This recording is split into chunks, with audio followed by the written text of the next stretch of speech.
विहान को समझ नहीं आ रहा था कि वो उस खत को कितनी बार पढ़ चुका है, लेकिन हर बार वही शब्द उसकी रगों में जैसे आग बनकर दौड़ जाते थे। नानी की कांपती उंगलियों से जब उसे वह खत मिला तो उसके चेहरे पर एक अजीब सी बेचैनी थी। वो जानता था कि गौरी अब उसके करीब नहीं है, लेकिन यह नहीं जानता था कि उसकी दूरी के पीछे कैसी मजबूरी छिपी थी। खत में लिखा हर एक शब्द मानो एक चुपता हुआ सवाल था, जिसका जवाब वो खुद से भी नहीं मांग पा रहा था। नानी ने कांपती आवाज में कहा, विहान, इसे पढ़ लो, शायद तुम्हें सब समझ आ जाए। और जैसे ही उसने उस खत को पढ़ा, उसकी आंखें फटी की फटी रह गईं। उसके भीतर उठते तूफान को जैसे किसी ने एक तेज थप्पड़ से जगा दिया हो। खत में लिखा था कि गौरी को मजबूरी में यह कदम उठाना पड़ा, क्योंकि उसके पास और कोई रास्ता नहीं था। गौरी ने लिखा था कि वह जानती है कि गोलू की जान खतरे में है और उसे बचाने के लिए कुछ ऐसा करना होगा जो शायद विहान को कभी समझ न आए। लेकिन वह इतना भरोसा जरूर करती है कि एक दिन जब सच्चाई सामने आएगी, तब विहान उसे माफ कर देगा। खत की आखिरी पंक्तियों में लिखा था, मैं जानती हूँ, तुम्हें धोखा देकर जा रही हूँ, लेकिन मेरा दिल जानता है कि यह धोखा नहीं, एक माँ का संघर्ष है। खत पढ़ते ही विहान की आंखों से आंसू बहने लगे। वो खुद से सवाल कर रहा था कि क्या वो सही मायनों में गौरी को समझ पाया था? क्या उसने कभी उसकी पीड़ा को देखा था या हमेशा सिर्फ अपने गुस्से और अधिकार में उलझा रहा? लेकिन कहानी यहाँ थमती नहीं। नानी के सामने बैठा विहान अब खुद को संभालता है और कहता है, अब और नहीं। अगर गौरी को जाना था तो ठीक है, लेकिन मेरा बच्चा, वो मेरा है और मैं उसे वापस लेकर ही रहूंगा। इस बीच फ्लैशबैक में कहानी वापस उस मोड़ पर जाती है जब गौरी और विहान मिलकर गोलू को बचाने के लिए जान की बाजी लगा रहे थे। एक और जहां शैतानी ताकतें गोलू के चारों ओर शिकंजा कस रही थी, वहीं दूसरी ओर गौरी और विहान ने अपनी जान जोखिम में डाल दी थी। दोनों की आंखों में एक ही लक्ष्य था, गोलू को बचाना, और वो कामयाब भी हुए।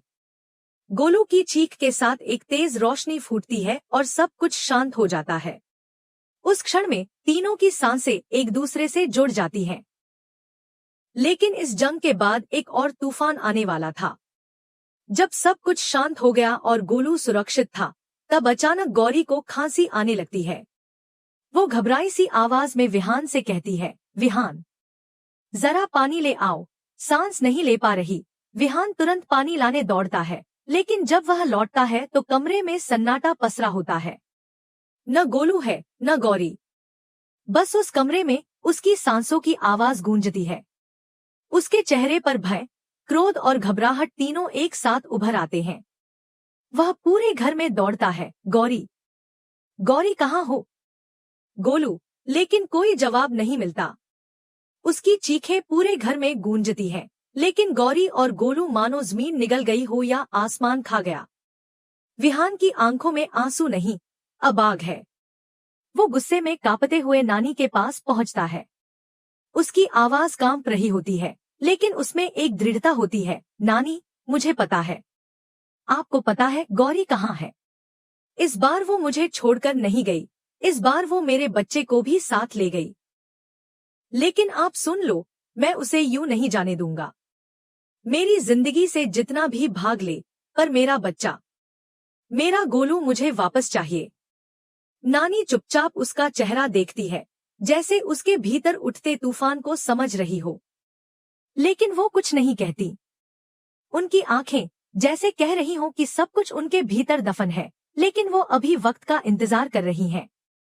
विहान की सांसें तेज चल रही थी और उसकी आंखों में एक अलग ही जिद थी।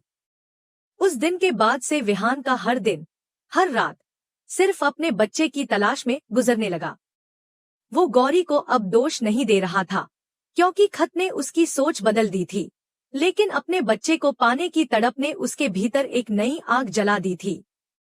वह अपने सारे सोर्सेज, अपने सारे आदमी, सब कुछ झोंक देता है इस खोज में।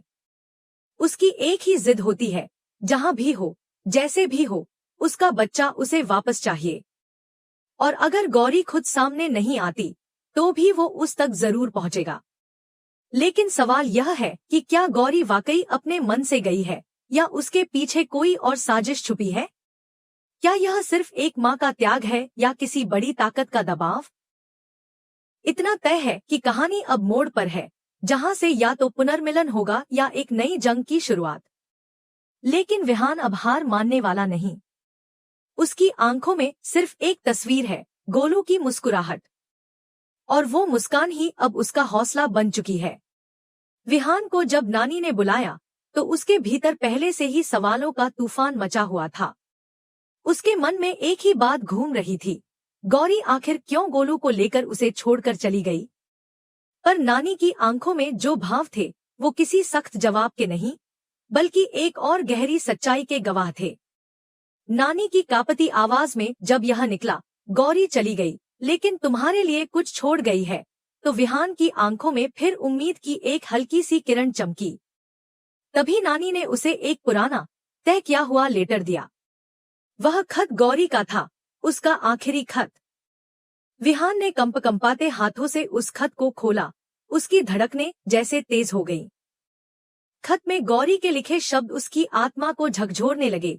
विहान, मुझे पता है कि तुम मुझसे नाराज हो, शायद बहुत गुस्से में भी हो, लेकिन यकीन मानो, मैंने जो भी किया है उसमें कोई स्वार्थ नहीं था।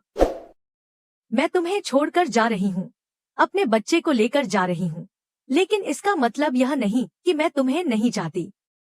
सच्चाई इससे कहीं ज्यादा डरावनी है, जिसे तुम्हें जानना जरूरी है। यह पढ़ते ही विहान के चेहरे के भाव बदलने लगे, जैसे कोई साया उस पर मंडरा रहा हो। गौरी ने आगे लिखा था कि जब वह प्रेग्नेंट थी तब प्रथम वंशी नाम का एक रहस्यमय ज्योतिषी उसके पास आया था। उसने जो भविष्यवाणी की वह किसी डरावने सपने से कम नहीं थी। प्रथम वंशी ने कहा था कि अगर उसका बच्चा विहान के आसपास रहा तो दोनों, बच्चा और विहान, कभी भी खतरे में पड़ सकते हैं। उन पर एक भयानक साया मंडरा रहा है, जिसका नाम है डायनो। डायनो कोई आम आत्मा नहीं, बल्कि एक दायन है जो किसी भी परिवार को पूरी तरह बर्बाद कर सकती है अगर उसका उद्देश्य पूरा न हो। गौरी लिखती है कि वह जानती थी कि इस बात को बताने पर विहान कभी यकीन नहीं करेगा, बल्कि उसे पागल समझेगा। इसलिए उसने अकेले यह लड़ाई लड़ने का फैसला किया। 2 सालों तक वह हर कोने में, हर अंधेरे में अपने बच्चे को छुपाकर पालती रही। दिन के उजाले में जहां सब सामान्य दिखता था, वहीं रात के अंधेरे में डायनो की छाया उसका पीछा करती थी। उसकी प्रेगनेंसी आसान नहीं थी। डायनो ने उसे हर मोड़ पर डराया, तंग किया और यहाँ तक कि उसके सपनों में आकर उसे सताया। उसने लिखा, मैं चाहती थी कि तुम हमारे बच्चे को प्यार दो, लेकिन उस समय मैं डर के साए में जी रही थी। मुझे हर पल लगता था कि अगर मैंने तुम्हारे पास आने की गलती की तो डायनो तुम्हें खत्म कर देगी। मैं अपनी और तुम्हारी जान को खतरे में नहीं डाल सकती थी, इसलिए मैंने खुद को तुमसे दूर कर लिया। खत में हर एक पंक्ति दर्द से भरी थी, एक माँ के त्याग की कहानी, जिसने खुद को तोड़ दिया लेकिन अपने बच्चे को बचाए रखने के लिए सब कुछ सह लिया। विहान यह सब पढ़ते हुए स्तब्ध था। उसे महसूस हो रहा था जैसे अब तक उसने सिर्फ कहानी का एक ही हिस्सा देखा था, लेकिन असली अध्याय अब खुला है। गौरी की मजबूरी को जानकर उसका दिल भारी हो गया। उसकी आंखों से आंसू निकल पड़े। वो अब न सिर्फ अपनी पत्नी की गैर मौजूदगी को समझ रहा था, बल्कि उसकी पीड़ा भी महसूस कर पा रहा था। लेकिन साथ ही उसे यह भी समझ आ गया था कि अब वह एक और बड़ी सच्चाई से सामना करने जा रहा है। डायनो का साया अभी भी खत्म नहीं हुआ है। नानी ने धीरे से कहा, गौरी ने सब कुछ सहा, सिर्फ तुम्हें और गोलू को बचाने के लिए। लेकिन अब वक्त आ गया है कि तुम खुद अपने परिवार के लिए खड़े हो जाओ। वो खतरा आज भी मंडरा रहा है और गौरी के जाने का असली कारण यही है। इस रहस्य ने कहानी को एक ऐसे मोड़ पर ला खड़ा किया जहां इमोशन, रहस्य और डर तीनों का संगम हो गया। गौरी का दर्द अब सिर्फ एक खत तक सीमित नहीं रह गया था। विहान को अब वह सब देखना और महसूस करना था जो गौरी ने अकेले सहा था। और आने वाले समय में यह सब उसकी सोच से कहीं ज्यादा भयावह होने वाला था। डायनो अब तक छाया बनी हुई थी, लेकिन कब वह विकराल रूप लेगी यह कोई नहीं जानता था। इस ट्रैक में अब वह मोड़ आने वाला था जब गौरी का असली संघर्ष उजागर होगा। कैसे उसने गोलू को बचाने के लिए खुद को गुमनाम रखा, कैसे हर रात डर में जी और कैसे मां होने के बावजूद अपने बच्चे को बिना पिता के बड़ा किया। यह सब जानकर दर्शकों की आंखें नम हो जाएंगी। साथ ही यह भी सामने आएगा कि गौरी क्यों अब तक विहान के पास नहीं लौट सकी और क्या अब कभी वह लौटेगी या नहीं। इस भावनात्मक और रहस्यमय मोड़ पर कहानी ने एक नया रंग ले लिया था। विहान अब पहले जैसा नहीं था। वह जान चुका था कि सिर्फ गुस्से या जिद से यह लड़ाई नहीं जीती जा सकती। उसे समझ, हिम्मत और सबसे जरूरी गौरी के उस त्याग की कद्र करनी होगी। और अब वह तैयार था। गौरी को ढूंढना उसकी प्राथमिकता थी, लेकिन उससे पहले डायनों के साए को खत्म करना उसका कर्तव्य बन गया था। और यहीं से जादू तेरी नजर डायन का मौसम की कहानी एक नए अध्याय में प्रवेश करती है, जहां हर मोड़ पर राज खुलेंगे, भावनाएं उभरेंगी और साथ ही साथ उस साए की सच्चाई भी सामने आएगी जो अब तक सबको डराती रही है।